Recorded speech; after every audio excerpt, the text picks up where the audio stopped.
Dalam nama Bapa dan Putra dan Roh Kudus. Amin. Allah Bapa di surga, kami seringkali mengalami sakit penderitaan yang mengerikan. Bahkan sepertinya tidak ada harapan. Tapi tidak ada yang tidak mungkin bagimu. Kalau Engkau berkehendak, itu terjadi. Untuk mengungkapkan rencanamu yang luar biasa kepada umat manusia. Terima kasih Tuhan, Engkau selalu memberikan harapan kepada kami.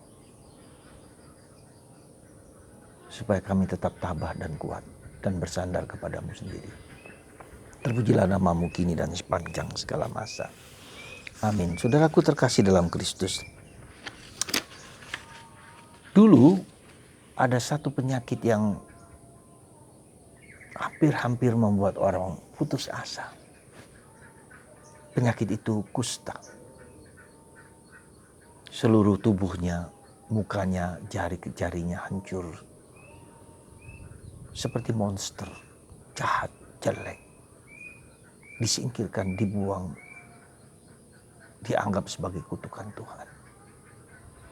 Sakit itu bukan hanya sakit fisik, tapi sakit seluruh tubuh, psikis, rohani bahkan.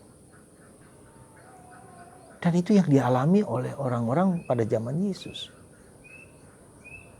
Sakit yang hampir-hampir tidak membuat orang berdaya lagi. Dan itu juga sekarang dialami oleh orang-orang yang beberapa orang yang mengalami seperti sakit kanker. Seperti sakit HIV, seperti coronavirus yang baru-baru terjadi dan sedang terjadi.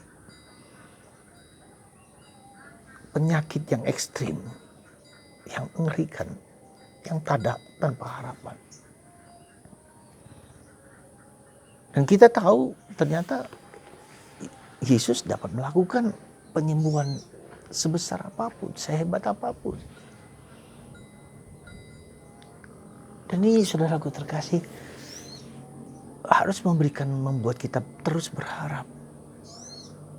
Terus berharap dan berharap. Dan tentu saja kita sekali lagi diajak untuk mengadakan dialog dengan Yesus. Maka Yesus mengatakan kepada orang sakit kusta ini, apakah engkau mau ditahirkan? Yesus bertanya. Ya. Dan si kusta itu tersungkur di depan Yesus. Padahal tidak boleh orang mendekat. Orang yang sakit kusta itu disingkirkan. Tapi dia tersungkur di depan Yesus. Tuhan, jika Tuhan mau, Tuhan dapat menahirkan aku. Saudara, hati Allah, hati belas kasih. Tak ada yang yang ditolak oleh Tuhan, tidak ada. Tuhan sungguh mau dan mau dan mau. Asal kita mau tersungkur di depan kaki Yesus.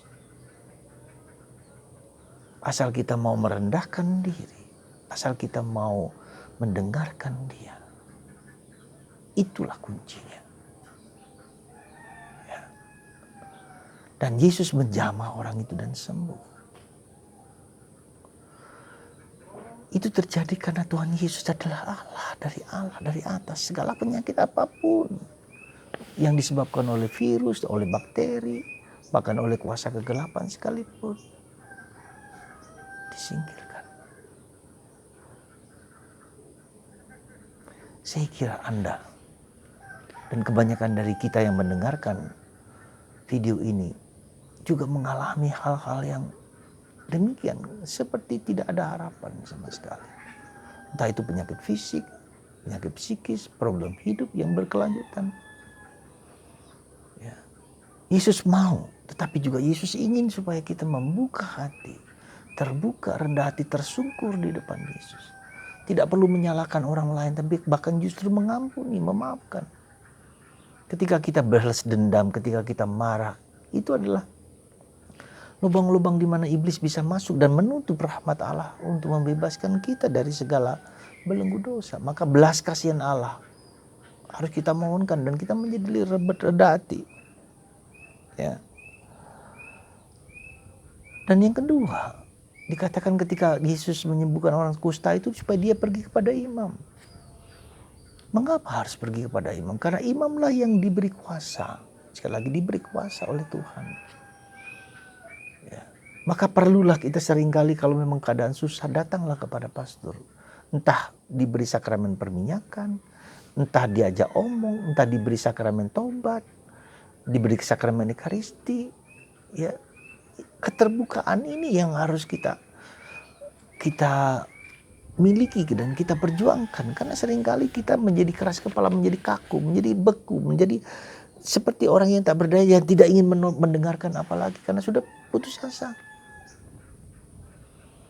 Jadi sekali lagi betapa penting imam, pastor, ya, atau suster atau pemimpin agama untuk Anda supaya jangan hanya diri Anda sendiri, tapi Anda mohon bantuan mereka dalam berbagai banyak hal, entah doa kesembuhan, atau doa penghiburan, atau kekuatan, sakramen perminyakan, sakramen tobat, sakramen ekaristi, semua itu adalah sarana supaya kita mendengarkan Tuhan, terbuka pada Tuhan. Dan kita sendiri dibebaskan, mungkin juga karena dosa-dosa kita juga kita menderita. Ya, jangan lupa, bukan hanya sekedar fisik, bukan hanya psikis, ada kuasa kegelapan, tapi juga kita juga berdosa. Maka kita mohon, seandainya Tuhan tidak memberikan pembebasan kita, penyembuhan, kita hak batin kita menjadi bersih dan murni. Lalu kita dibawa ke tempat yang layak yang Tuhan berikan kepada kita. Jadi saudaraku terkasih dalam Kristus, mari kita dalam kesunyian penderitaan dan dalam sakit itu kita tetap terus berdoa dan bersandarkan diri kepada Tuhan, bukan kepada aku juga. Maka seringkali kita diberi kesempatan untuk refleksi, untuk retret panjang kalau kita sakit gitu loh. Ya. Nah disitulah dibutuhkan keterbukaan, dibutuhkan kerjasama, dibutuhkan kerendahan hati. Supaya dibantu oleh Tuhan, supaya disembuhkan oleh Tuhan, dibantu oleh sesama kita, ditolong oleh mereka semua.